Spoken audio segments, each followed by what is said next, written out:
There we go. Happy Monday. Yeah, I'll explain the background in a second, but happy Monday. Today is the 29th day of November.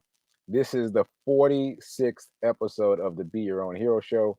Hero is an acronym, it means helping everyone reaps optimism. In other words, helping others helps you. Try it, you might like it.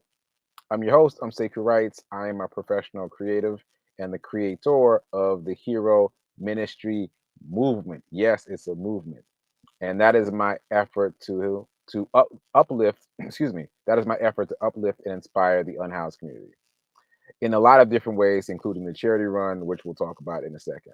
So, quick disclaimer: I am not a personal trainer, nor am I a financial advisor. So, do your own due diligence. And also check me out here on my show, the Be Your Own Hero Show, obviously, Monday through Friday, 9:45 a.m. Eastern. And shout out to New Thought Media Network for allowing me the space and the opportunity to be here and talk about my journey of becoming my own hero. Okay, so that's my intro. Let me explain what's going on. Let me explain what's happening right now. Obviously, I'm in a car. I am still in my test drive vehicle. For those of you that have been watching the show, I've been test driving the Buick Encore GX, X is an X-ray, for the past week or so. And if you've heard me talk about test driving cars before, you know that I don't like to look at the manual or any of the paperwork about the show.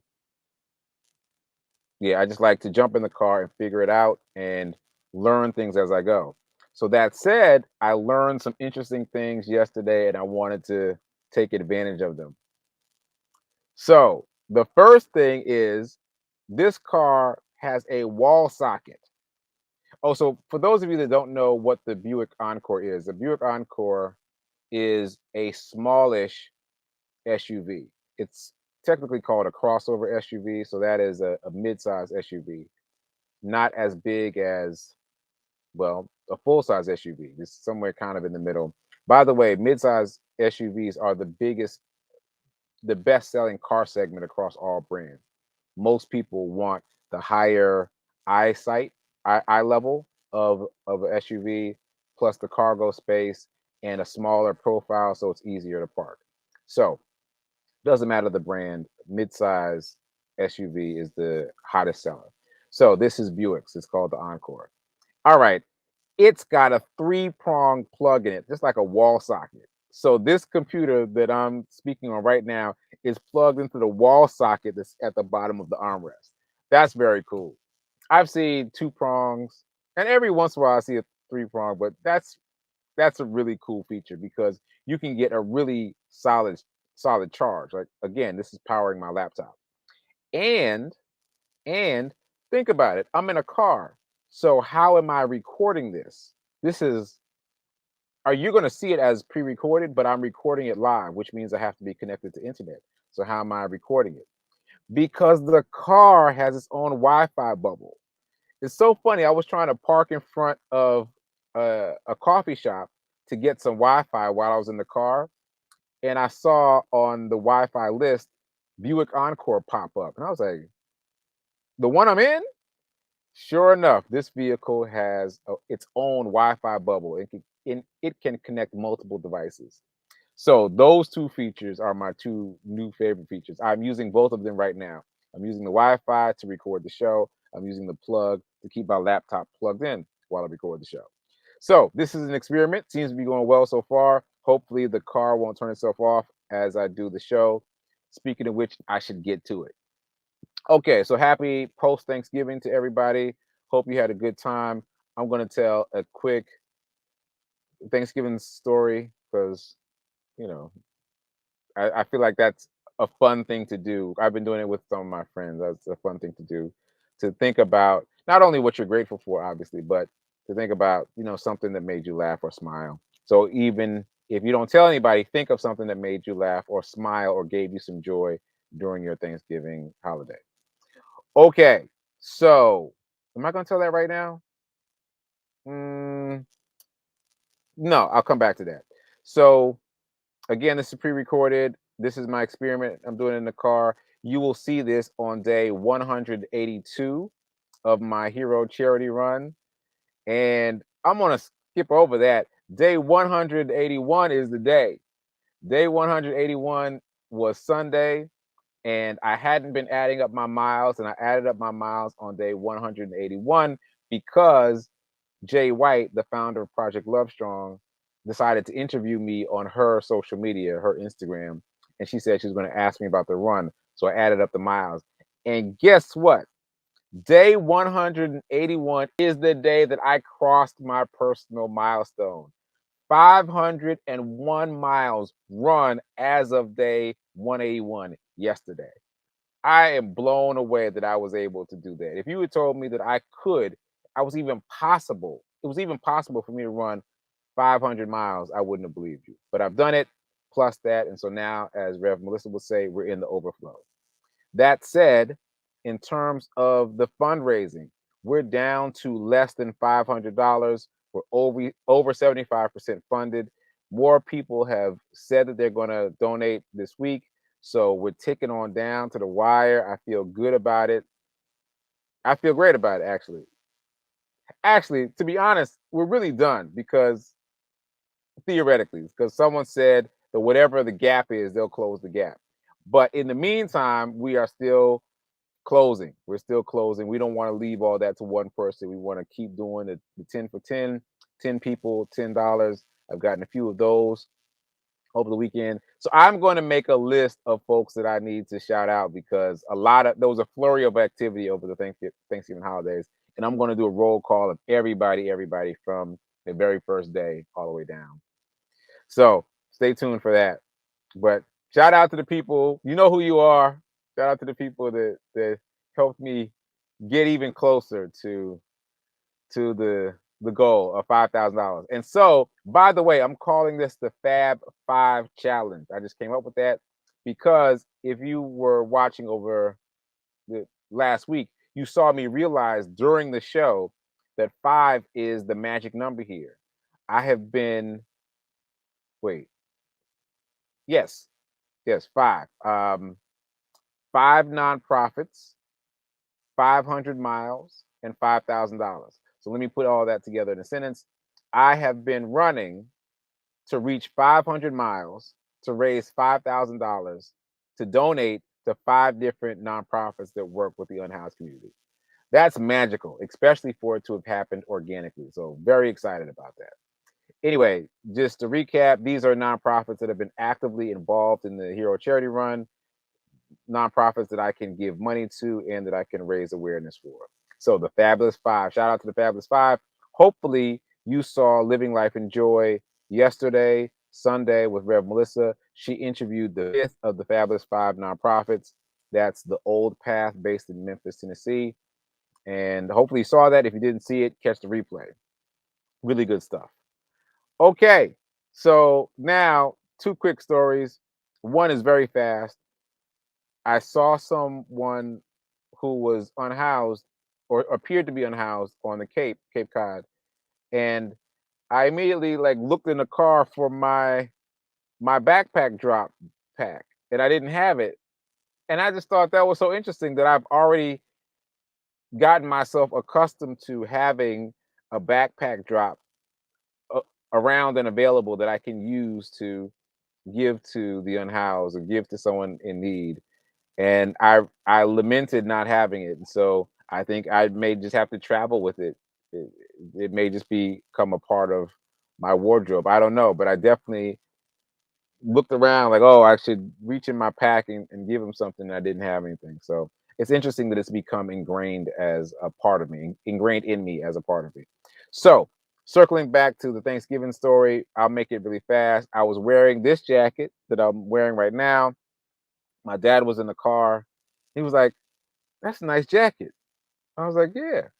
He was like, "Is that leather?" And I was like, "Yeah." It was quiet. He was like, "I have a jacket just like that." It was quiet. And finally, I was like, "All right, Dad. Yeah, it's your jacket. It's your jacket. I stole it years ago. I don't even know. I don't even know why you're bringing it up now. It's old. That's old stuff. I stole it years ago." He's like, "That's my jacket." I was like, "Yeah, but you didn't miss it though." You didn't miss it though. And my cousin was like, "You forgot you wore it here, didn't you?" And I was like, "Yeah, I sure did." Because I grabbed this one a couple years back. Anyway, I thought that was pretty funny. Okay, so he's gonna let me hold it, obviously, because I still have it. All right, so let's get into it. Let's get into it. That's enough of the stories. So let's do this affirmation. I am so happy and grateful to be a multimillionaire in every area of my life. And I got to tell you, I was running that affirmation yesterday on Sunday when I felt pinched about something financial. I used that affirmation to try to work myself out of it. So use it as you will to get yourself in the right frame of mind. That said, I want to chat briefly about again about Thanksgiving, but about abundance in terms of Thanksgiving. So obviously I was around a lot of family, a lot of things came up, NFTs came up, and I told you if you watched the last week's episode, you saw that I had a very spirited conversation with one of my cousins about NFTs. He's all the way in the space, and so we had a great conversation. That said, some of my younger cousins, like 20, 21, 16, younger cousins, we were trying to not trying, we were talking about NFTs, and I was endeavoring to explain NFTs to them. And that was interesting because it's new technology and you got someone who's older trying to explain it to someone who's younger as opposed to the other way around.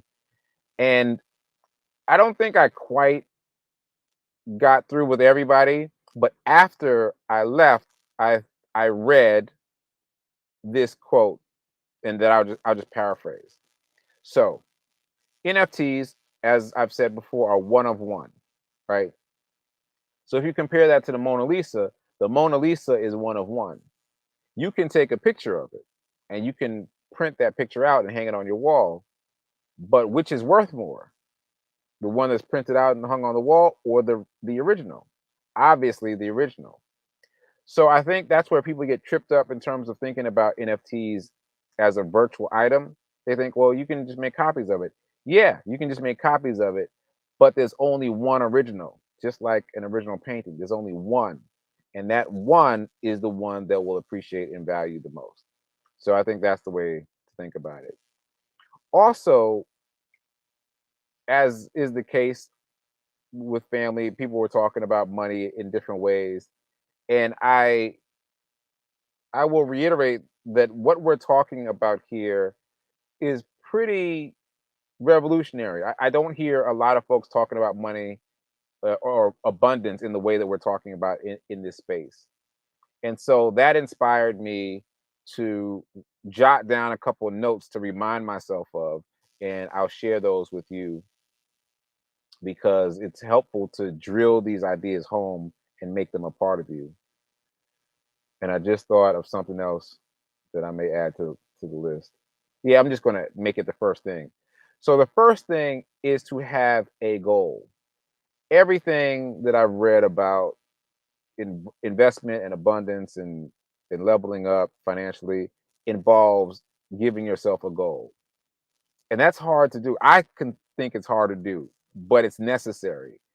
Like if you don't know what your goal is, you're just gonna be splashing around in a pool. So even if you decide to change your goal later on, decide what your goal is today. So specifically, let's say the stock market. What's your goal in the stock market? We've talked about the stock market a lot. Is your goal to create income?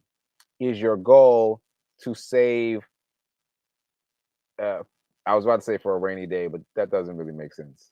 But let's just use it. To save for a rainy day, is your goal to create resources that are generational and pass them down? Is your goal to increase your net worth? Just have a goal, and that goal will order your steps. Because if you don't have a goal, you're going to end up splashing around and doing this and doing that. That's what I've discovered for me. I've changed my goal multiple times, but every time I have a goal, it moves me forward in a specific way. So that's number one. It's really not number one, but that's what I just thought of. Okay, so here's the real number one, which is now number two. Reduce the time you spend for money.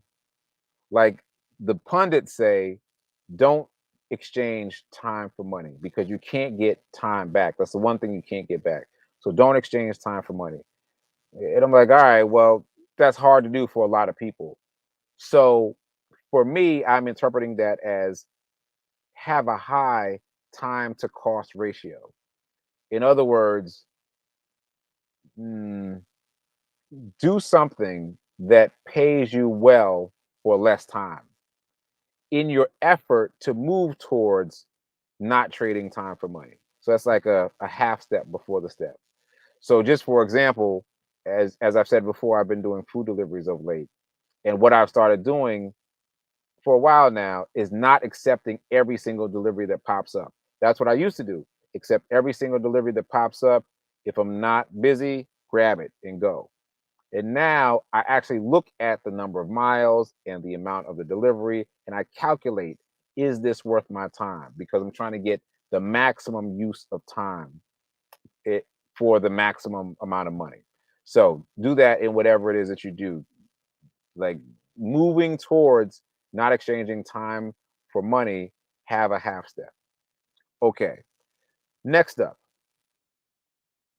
don't keep large sums of money in the bank. We've talked about this before, but I overheard someone saying that they were going to sell their house and put the money from the sale of their house in their bank account.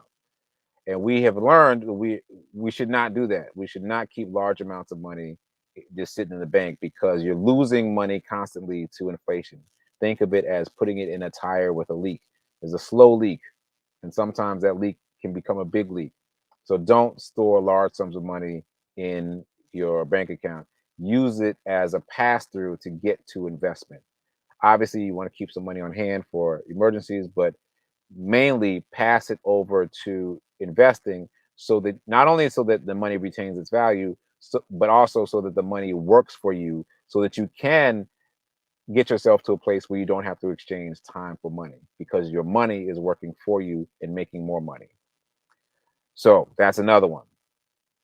Let's see, that's three now. Okay.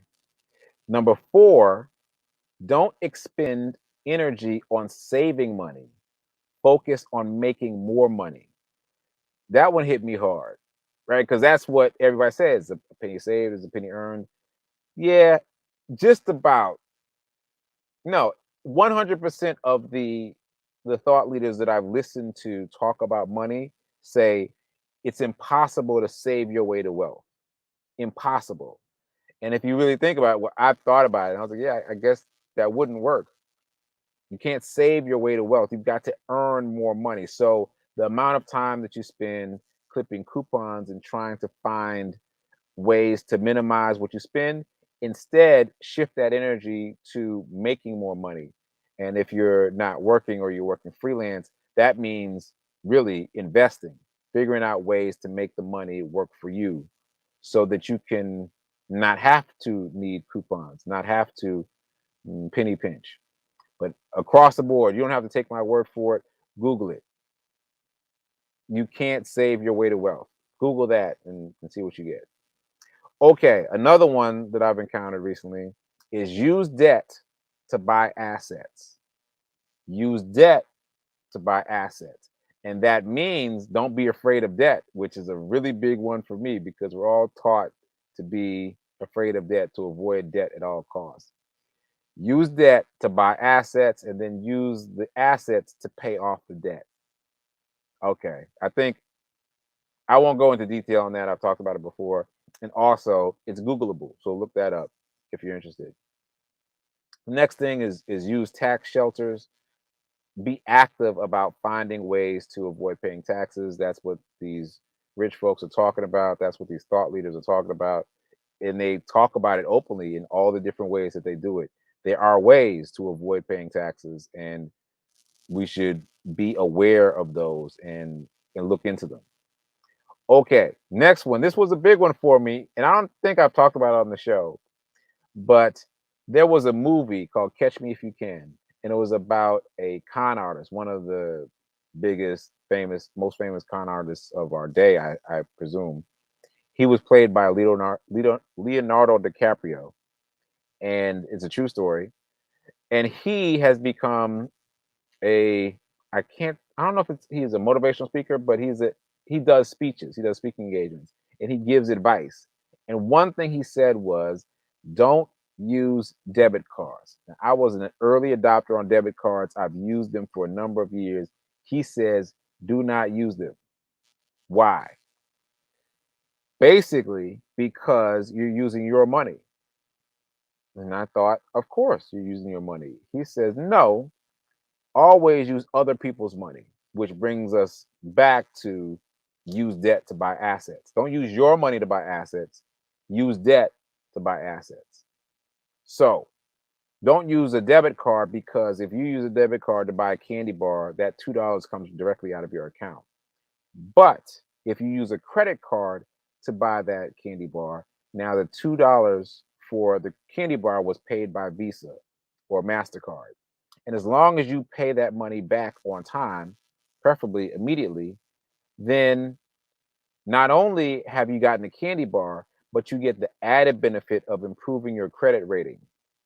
He, the con man whose name I can't think of right now, sent his sons to college without debit cards, and he forbade them to get debit cards. He sent them to college with credit cards, and he actually was what do you call that? Basically, he got the bill for the credit cards, so he knew what they were spending. So that was a form of oversight. But he paid the bill on the credit cards. They didn't even have to worry about that. Whatever it is they bought, he told them, whatever you buy, anything you buy it with a credit card, preferably with the cash back so you can get some extra bonuses, but I will pay the bill. So because he did that, when they graduated from college, they all had perfect credit ratings.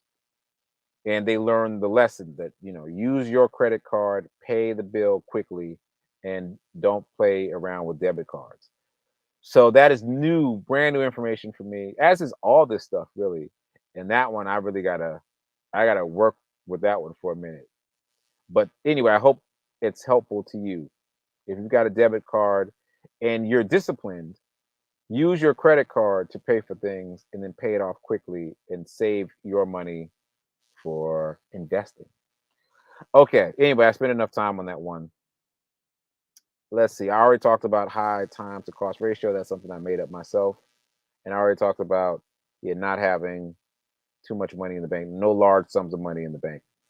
That said, I've been thinking about this too. It seems to me, and I don't have the resources to do this experiment, but it seems to me that someone could do really well simply investing a lot of money in index funds.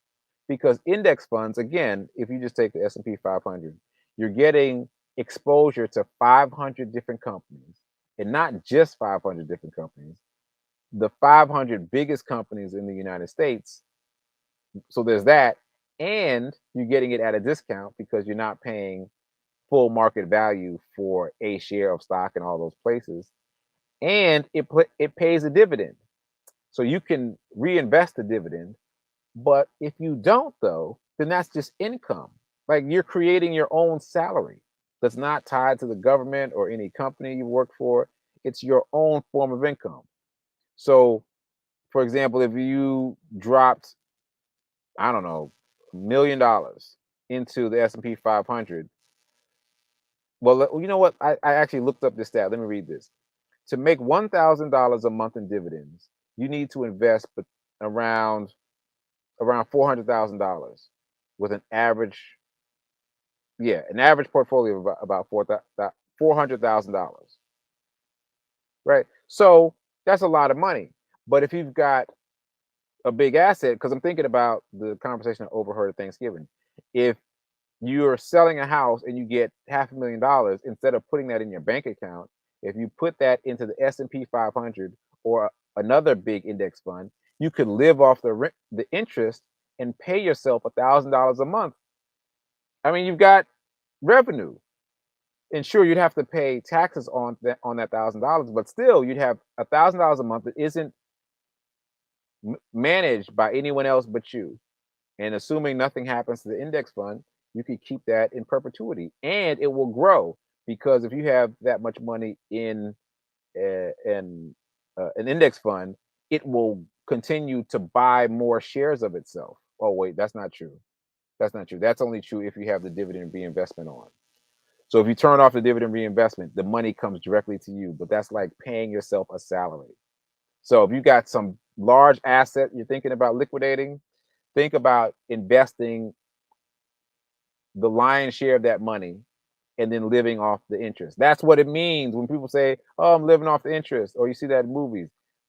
I feel like that's what it means. Okay, all right. Um, I got excited about that, but it seems to me like you could literally create your own salary by investing in one thing, index funds. If you've got a large enough lump sum, you don't have to create all these different bricks that I'm creating, which again brings us back to how I started. You've got to decide what your goal is. Because if your goal is creating monthly income, then there's your play. There's your play. And my play is different because, as you know, if you've been watching the show, I am investing actively. I'm bullish. That's the technical term for it. I'm bullish on the crypto universe because I feel like there is potential for exponential growth, meaning you can buy in low now, and when it explodes, it's going to explode, and that will create lots of revenue. So that's what I'm working towards. Okay, I think that's it. I think that's it. That list of rules and suggestions that I created, I'm going to continue to add to it. And let me know if you got something to add to it. Drop that in the chat. We can kind of create a manual of sorts that we can use, and maybe we can pass on to others if they're open to it. Because not everyone is open to it. Like these ideas are groundbreaking, and they invite you to unthink the way that you've been thinking all your life, which is difficult. It's difficult for everybody, but it's more difficult for some people than for others. Okay, so I think that's it. I'm gonna close out before the car turns itself off, but I am feeling really good about this. A shout out to Buick. Thanks for the Buick Encore loaner. This has been really fun, and I'm impressed. I'm impressed that I'm able to have a very specific office inside this vehicle. So there we go. All right, and until tomorrow, Tuesday, keep doing. Oh, well, sorry. 10:15 prayer time, and then 10:30 sit with Rev Melissa, and then and again watch the replay of Living Life in Joy for Sunday so that you can be introduced to the fifth of the fabulous five of my charity run. And once again, I'm over 500 miles. Super excited. Okay, so keep doing. Be a hero. Be your own hero. Remember that now is better than perfect, and I will see you soon. Later.